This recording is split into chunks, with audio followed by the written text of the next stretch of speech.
हम सभी जानते हैं कि पूरे एशिया में चीन ही ऐसा देश है जो सबके माल को अपना समझ बैठा है। फिर चाहे समंदर हो, आसमान हो या जमीन, चीन पूरे एशिया को ही अपनी जहांगीर समझने लगा है। कभी कभी समझ में नहीं आता कि चीन इतनी सारी प्रॉपर्टी लेकर आखिर करने क्या वाला है। एक तो पहले से चीन की जनसंख्या कम होती जा रही है। इतना बड़ा देश होने के बावजूद चीन में यंग मैन पावर की काफी शॉर्टेज है। तंगी की वजह से लोग शादी नहीं कर रहे, इसीलिए चीन की जनसंख्या भी नहीं बढ़ रही। तो फिर समझ में नहीं आता कि चीन की सरकार इतने सारे देशों की जमीन पर अपनी नजर क्यों गड़ाए बैठी है, जबकि इनकी खुद की जमीन बेकार पड़ी है। आज ऐसा इसलिए कहना पड़ा क्योंकि फिर एक बार चीन ने भारतीय जमीन पर अपना दावा करते हुए उसे चीनी क्षेत्र संबोधित कर दिया है। दरअसल आप जो ये रिपोर्ट देख रहे हैं, इसे एबीपी लाइव ने जारी की है। तो रिपोर्ट के मुताबिक भारत ने अरुणाचल प्रदेश में एक चोटी का नाम छठे दलाई लामा के नाम पर रखने का फैसला किया है,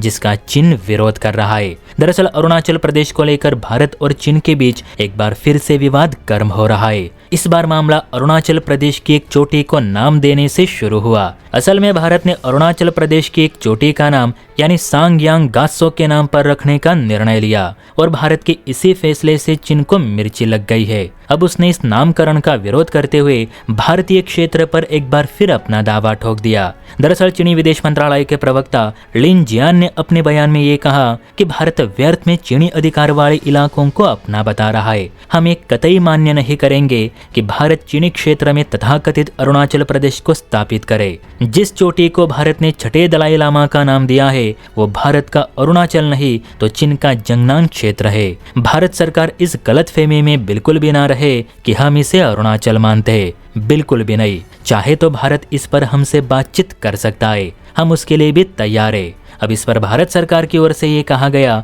कि चीन अपनी ओर से अरुणाचल प्रदेश को किस नाम से संबोधित करता है, हमें इससे कुछ फर्क नहीं पड़ता। चोटी हमारे अंतर्गत आती है तो ये हमारी हुई और जो चीज हमारी है हम उसका कभी भी नामकरण कर सकते। इसके लिए हमें चीन की परमिशन लेने की कोई जरूरत नहीं।